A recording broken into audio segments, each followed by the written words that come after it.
Hi friends, and welcome to the first in a series of pencil sketching lessons that was originally called the 5-Day Pencil Sketching Challenge when I first created it a few years ago. Now, as I'm sure you can guess from the name, the idea is that you're going to be doing a sketch a day for 5 days, with each lesson helping you to improve your drawing and your observational skills. Really, really important whatever level of artist you are. And of course, you haven't got to do them over 5 days. You could do one every couple of days or even one a week if that's better for you. Okay, so as simple as this first subject is, peas in a pod, I do use it to show you some simple plotting out techniques that are more important for complex subject matter that we'll be coming on to. And it might seem like a little bit of overkill for the first lesson. You know, it's not difficult to draw out, even if you've not got a lot of drawing experience. But please just bear in mind that what we're doing is practicing techniques that will be applied to those more complicated subjects and scenes in other lessons. Now, if you do enjoy sketching, but you sometimes struggle for ideas and inspiration, I've created a free guide called 101 Sketchbook Ideas. And that's going to save you a lot of time looking for copyright-free reference material. It's also going to give you some more sketching challenges and hopefully some inspiration that you can follow along in your sketchbook. And that's completely free, and I'll put that in the description too. Lastly, as I mentioned before, I did film this a few years ago now, so it's not that I'm aging backwards as the lesson progresses. Wouldn't that be nice? Anyway, enjoy this one, and please do come and join me for part 2. Here we are then, here's the first of our 5 drawing challenges. And at first, on the face of it, no, it doesn't look like the most inspiring, the most exciting subject matter in the world. It's just peas on a pod sat on a table. But I think this could make a really nice drawing, a really nice sketch in your sketchbook. I think it's one of those that potentially most of us would dismiss, not even think about drawing, and yet it could turn out to be one that we're really pleased with. I hope that's how it turns out. We'll see in a moment. There's some really nice strong shadow tones going on in this particular reference photograph. So you've got the nice cast shadow underneath, you've got the form shadows within each of the peas. That's one of the first things that I always look for in any kind of reference or in any still life setup, that we've got nice strong shadows that you can render with your pencils, really get stuck into. So I've got my HB pencil, and I'm just going to make a mark left and right, just so I've got a rough idea of how big I want the drawing to be. And rather than just going straight in and you know, drawing the shape out and then just hoping for the best that it fits nicely on the paper, it's in the right position, just this simple act of marking a left and right position, you know, if it's a different subject matter, maybe a top and bottom position, is going to help you get your composition placed nicely on the paper. Now, this is a relatively simple shape. There's nothing too complicated about it, but there are potentially a couple of stumbling blocks. Now, if you've seen any of my other drawing classes, you know that one of the most important rules that I try to stress over and over again is that you start general and then gradually get more specific. So I wouldn't be trying to draw the outer contour edge really, really neatly and then down into the stalk and then back around this way, because the chances are I'm going to make the whole thing too wide or too narrow, or it's going to be too long and not enough room for the stalk, and so on. Instead, what I could do is a general shape for the body of the peas there, for the body of the pod, a general shape there, and then a smaller shape here for the stalk, so that it's easy for me to compare one shape, one basic shape, to another, so that I've got them roughly in proportion to one another. But I'm actually going to take a slightly different approach for this, just because we can, and because I think it lends itself well to the subject. I'm going to draw out the individual peas as spheres. They're all, relatively speaking, the same size as each other. These ones here look to me as though they're slightly bigger than these ones, probably because of perspective. These are a little bit further away, but generally speaking, they're all the same size. So what it means is that I can put the middle one in, and then I can move outwards with I think there's 9 there, 4 either side yet, so I can put the middle one in, and then I can count out 4, roughly the same size, 4 this way, the same size.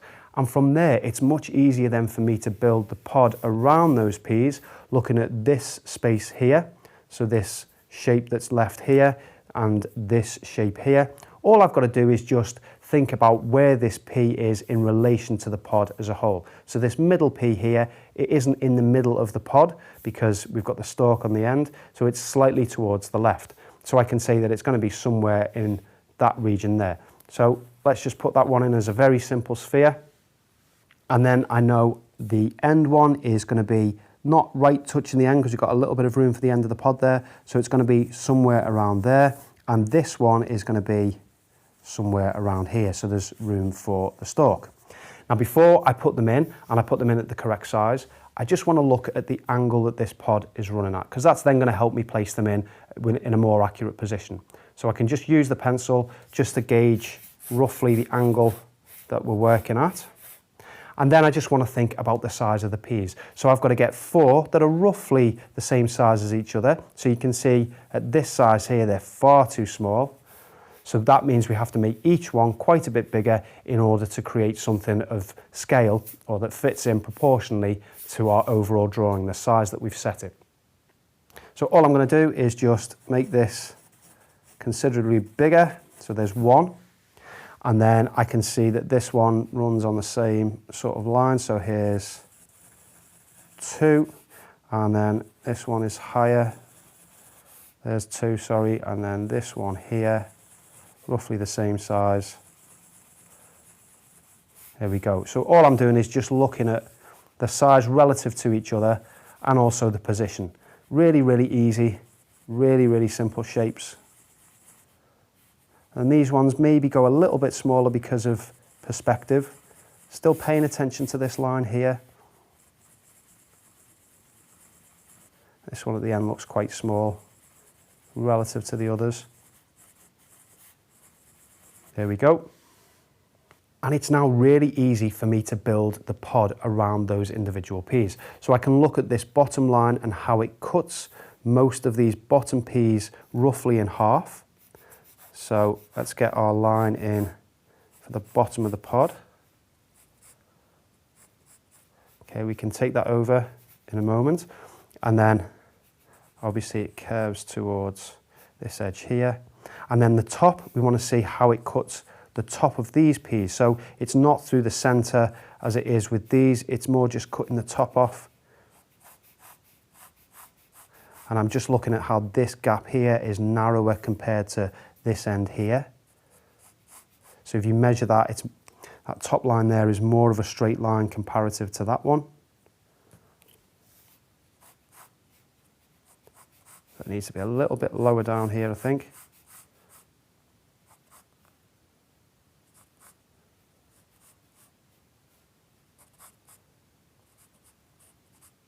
There we go. Okay, and then it's relatively easy then for me to just build the bottom part. So I'm just looking at that angle there, and then there's an angle here. So remember that tip about breaking curves into straight lines, much easier to see and to recreate. So it all gets lost in shadow here. So I've got to guess a little bit at the bottom of the shape, but it doesn't matter if I get it wrong because it's all going to get lost in shadow when we put our shadow in. And then for the top edge, let's just look at the height of this relative to this. You can see that it's quite a bit smaller, quite a bit thinner. It runs in here.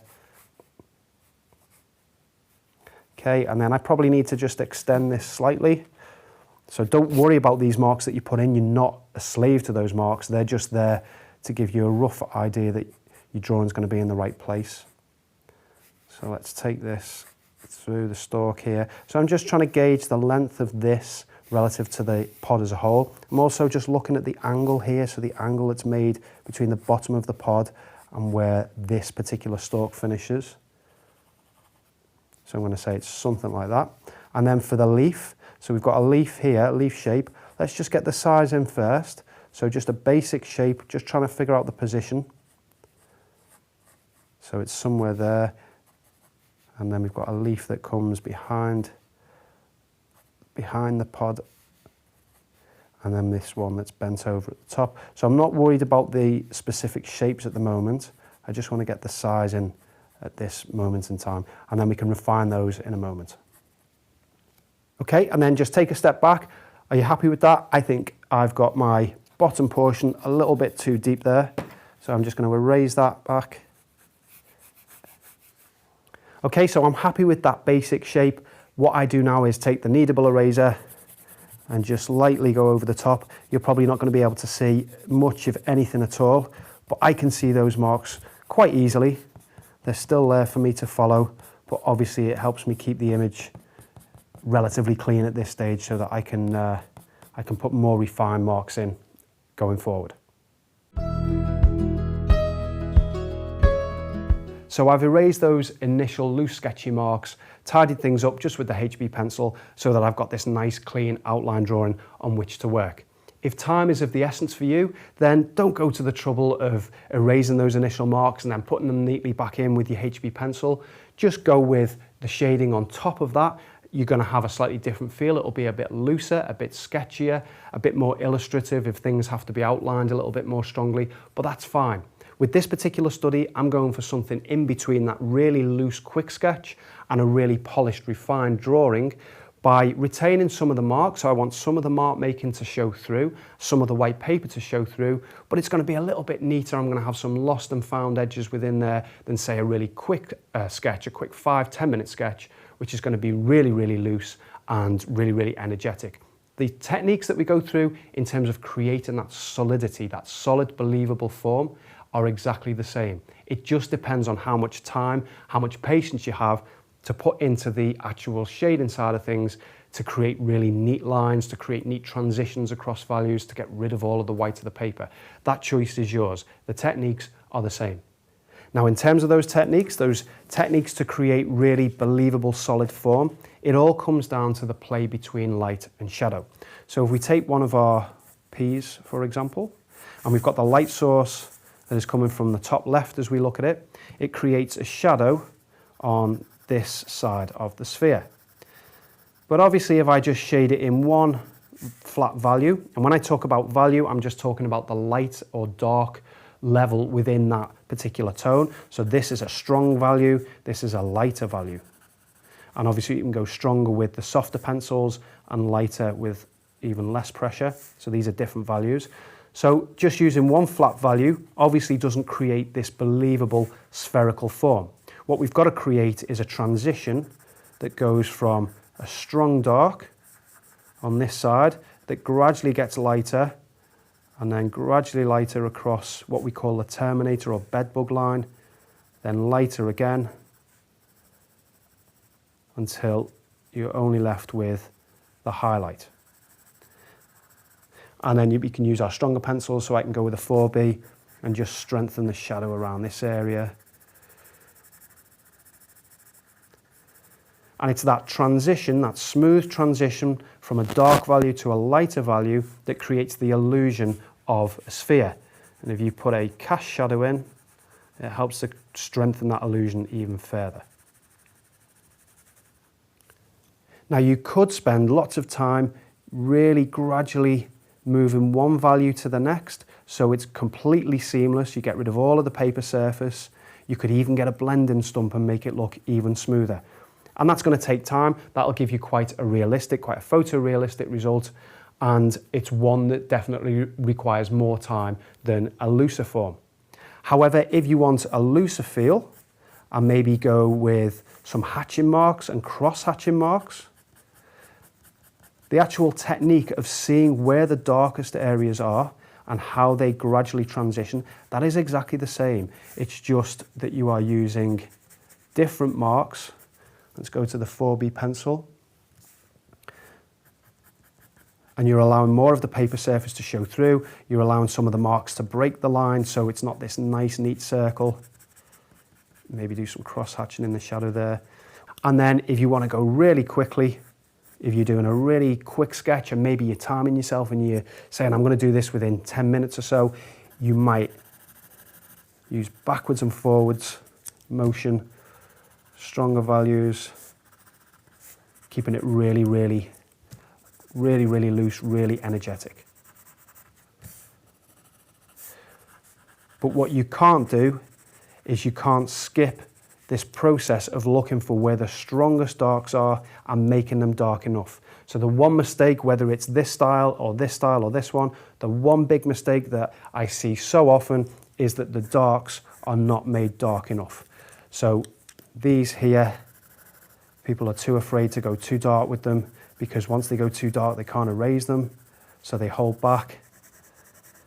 And what you end up with is, if you do that over the whole drawing, is something that is quite flat and that lacks any real punch or depth. So I'm going to go for this kind of a style here, maybe a little bit neater, spend a bit more time than I did with that example, but I'm going to go for this as opposed to this one. And stylistically, what I'm going to try and do is maintain these hatching marks right throughout the drawing. So on the actual pod itself, maybe within the shadow as well, maybe within some of the surface texture, but trying to get that consistency and that continuity right throughout the drawing is really good from a stylistic, from a compositional point of view. Now, if you struggle a little bit with your shading, a good tip is to make your reference black and white.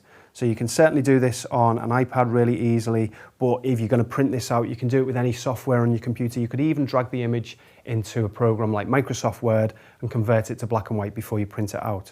Just be careful that there's different options here on the iPad, and just be careful that you don't obliterate all of the midtones. I tend to go for, that one for me is a little bit too dark. I tend to go for this tonal effect. I find that one keeps the values more true to the original form. So we click done on that one. Now when you go for a hatching style, as I'm going to do with this one, it's a good idea to have a reasonably sharp point on your pencil. So you can see I've just sharpened this to a nice long point with a craft knife.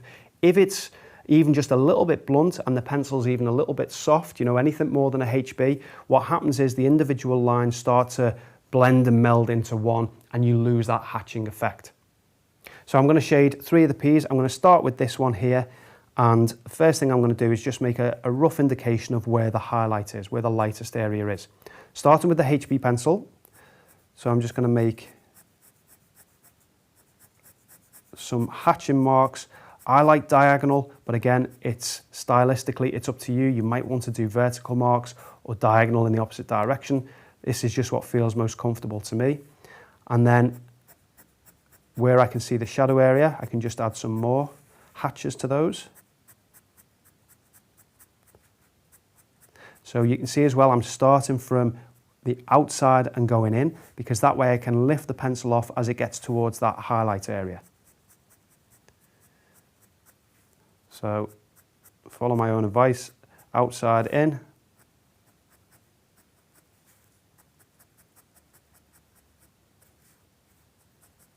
Okay, and then I'm going to go to a 4B, a 2 or a 4B, either will be fine, and look how much darker it is around this bottom edge. So we zoom in, I'm just looking around this area here, how much darker that is. And in the darker shadow areas, you are going to lose some of the hatching marks, particularly with the really soft pencils. Those hatching marks will blend into one. But also to get the value strong enough that you need, you're going to have to get rid of most of the white of the paper anyway. And then I'm going to go back with the HB pencil, so I'm just looking now just to create this soft transition across the highlight. Now, the thing to remember about this highlight, and any highlight in fact, is whether or not it is a bright white. And this one isn't. It's not this stark white that you get on a really glossy surface. It's more of a muted highlight, so I can just soften that across, just with light pressure using the HB pencil.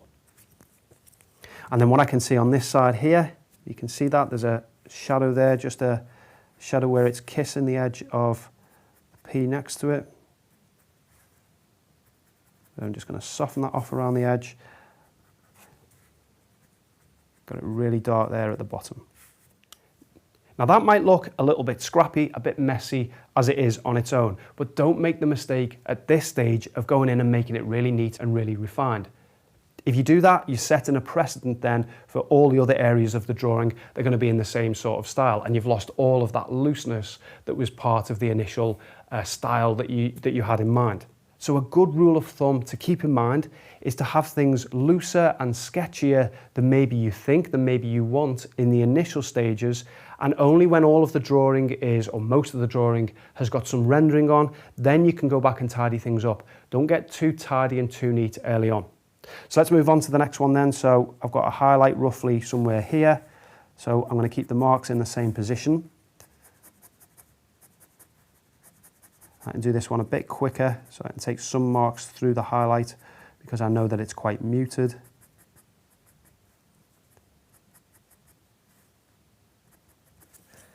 I can go in then with the 4B with a bit of a sharp point on it this time.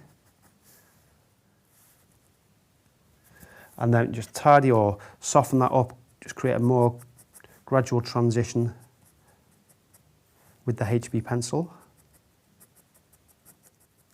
There we go, so nice strong shadow just at the bottom at the back there. And then let's put this last one in, so that'll be this one here.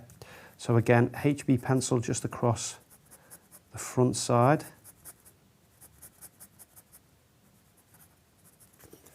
And then I can go in with this 4B.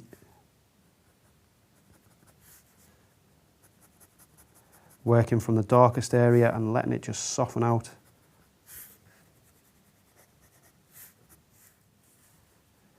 Okay, so hopefully you get the idea. I'm going to carry that process on with the remaining peas just to the left, just to the right and to the left, and we'll see how they all look together with a bit more context.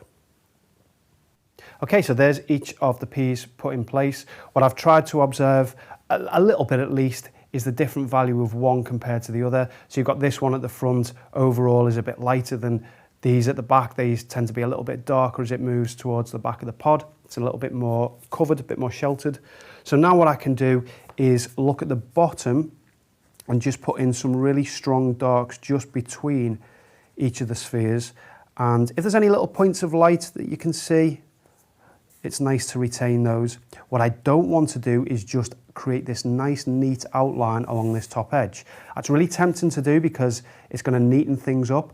But if I do that, it's going to spoil the effect that you tend to see within nature, certainly within any natural item or object like this would be, or any other natural item or object. You get very few hard edges. They tend to be lost and found. So in places you'll get a nice strong definite edge, in other places you'll get a really lost or softly focused blurred edge. So avoid this temptation of creating this dark strong outline. Just create the darks in between the shapes, maybe right at the very bottom of the sphere. And then that way you're going to get this impression of lost and found edges, which is really true to what you would find in life. So we've got this nice dark piece here. It's just going to help to define the outer edge of this one. And then while I've got this pencil to hand, this is the 4B. I can put this edge in here.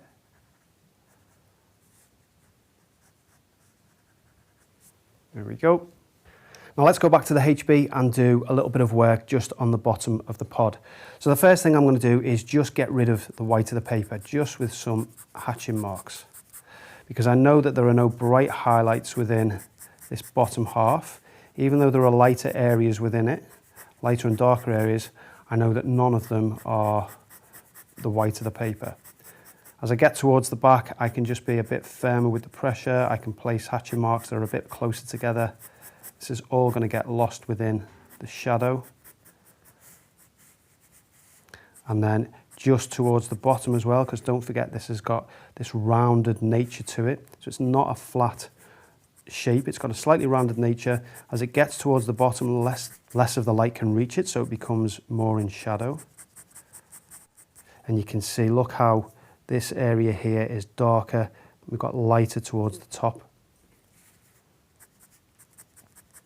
So again, working from the bottom and just allowing the pencil to lift off is going to create this natural sense of this curved form.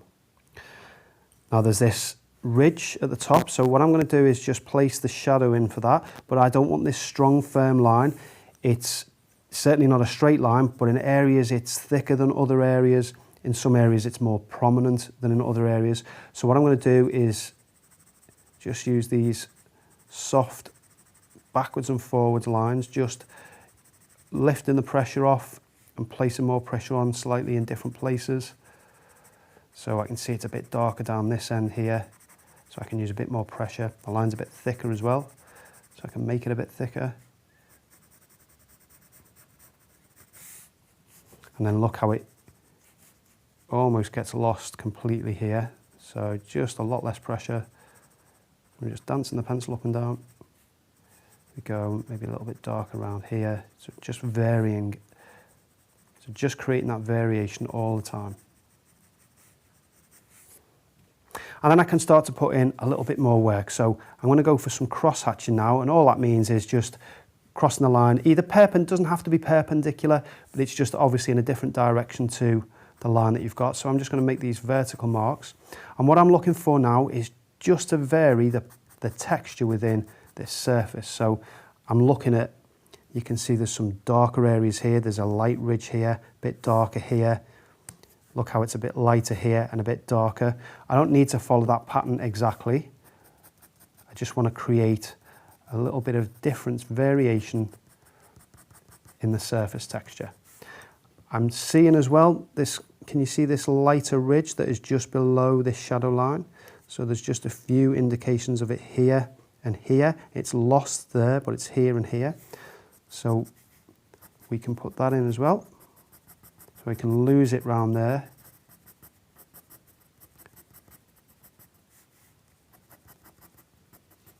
And then maybe retain it around there a little bit. So just that little area there. And then it gets lost again, and then I'm going to retain a bit around there.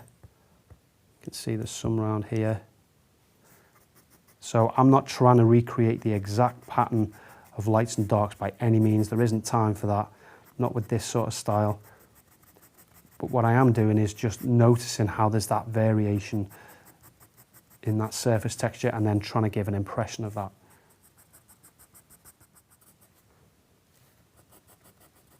Okay, let's go to the 4B.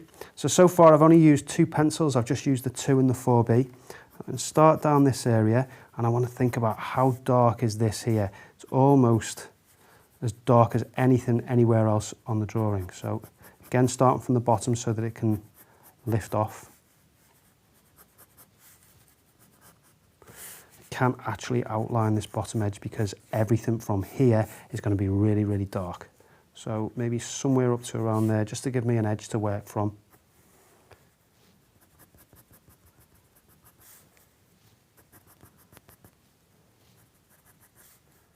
Hopefully you can see how that's starting to build up now.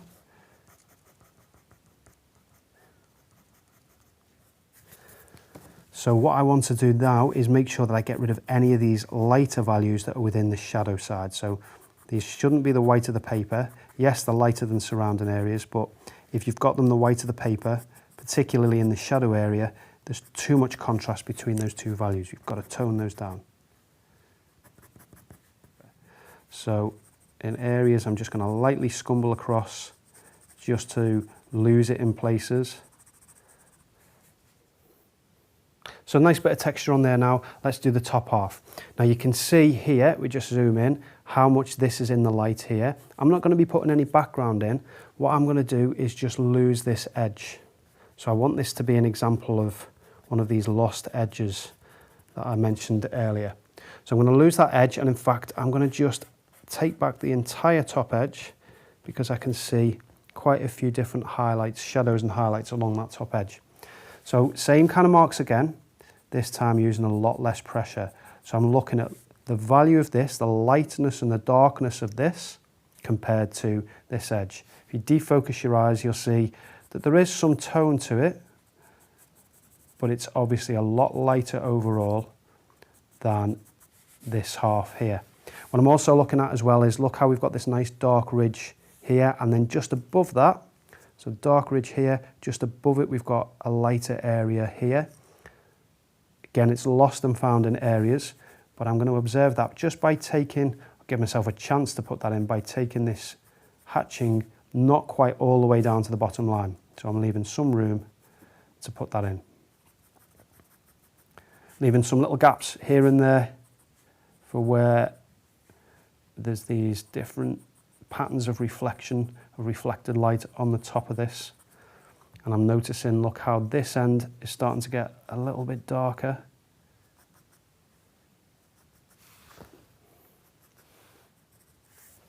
Okay, I think we can get the 4B.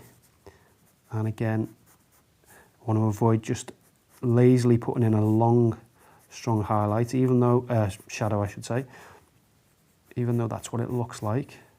Just want to look if it's darker in areas, if it's thicker in other parts.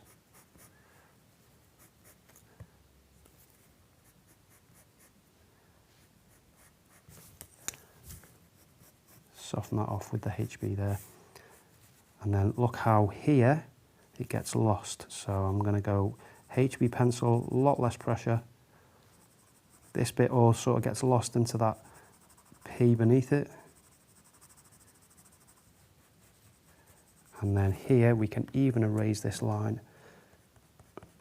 Just dab it out with the kneadable eraser because this is a really lost edge and it softens into all of this tone here. So it's not really a definite line, is it? It's softening into this tone. So see if we can get some hatching marks within that, just for the consistency.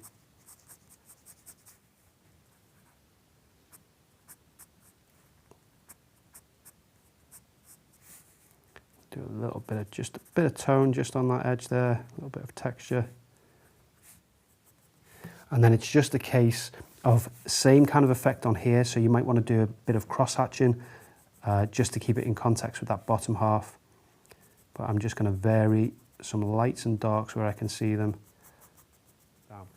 So these areas in between the spheres, they are quite light, but they're not completely white. So I'm just very, very subtly just taking back a little bit of the bright white of that paper there.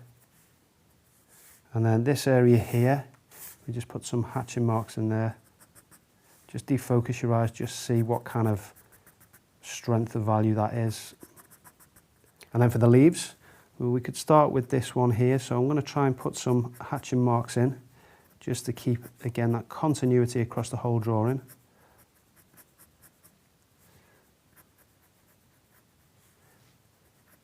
So you can see it's got this nice light edge to it at the bottom, but that's created by the shadow tone on this stalk underneath. So let's put that in, but try and retain a nice little edge if possible. It's not probably going to show up too well on a loose drawing like this, but 4B just to go down the bottom edge of that stalk, just to create a bit of a transition there. Some shading on this end piece. And then straight in with the 4B, what I can do is look for the shadow tones around this. Looks like there's a leaf here, so just put some hatching marks on for that. Most of them are going to be lost because it is such a strong value within that. Same for on this one.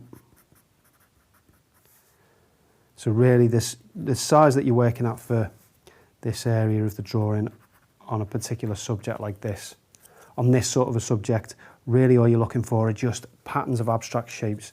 You don't really need to make it look, and you can't really make it look like what it's supposed to at this size, but as long as you get the patterns of abstract shaping, it will look right to the eye in the context of a sketch like this. Okay, so not really much more to do. This is the bit now that is going to pull everything together. We're going to put in the cast shadow underneath here, and we're going to put in some really strong darks. I'm going to use a 7B to do that. So I'm just neatening up, or just adding a few of the remaining tones that I can see with the 4B, that I want to use the 4B for.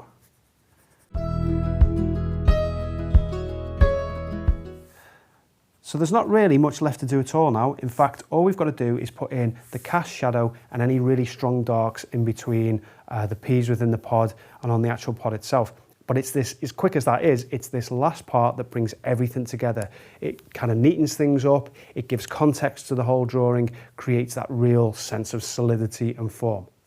So I've got a 7B here, anything over a 6B will do. This pencil by Staedtler has got quite a bit of carbon in, so it just avoids that graphite shine. And what I'm going to do is just outline the bottom edge there. Just a very thin edge. So this is one of the few occasions that you can create an outline because you know that everything thereafter is going to be this dark value. What I'm going to do is I'm just going to take an angle out with the shading that's approximate to the angle of the wooden surface underneath. Anytime you get an opportunity to put diagonal lines, angles within a composition, it's a good idea to take it because diagonal lines, for whatever reason, are really compelling to the human eye. So they nearly always strengthen your composition. So pulling the pencil from the darkest area and just letting it fade out.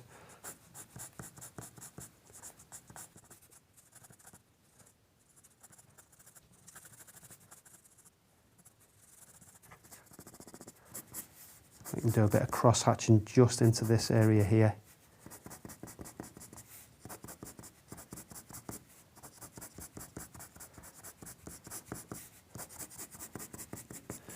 And then you can take your 4B pencil just to soften the shadow out. And then this area here looks like it's just a little bit lighter.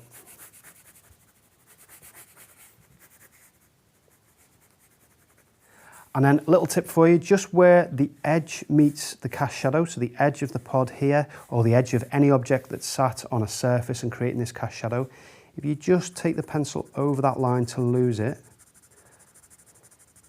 just the very, very bottom edge, it just helps to really plant the object onto the surface. Instead of it looking like a shadow that is distinct from anything, it tends to tie the two together. And with that same 7B to hand, I can just pick out any of the really strong darks, maybe in between the spheres, maybe on the very far edge, like here where they've got those kissing edges there.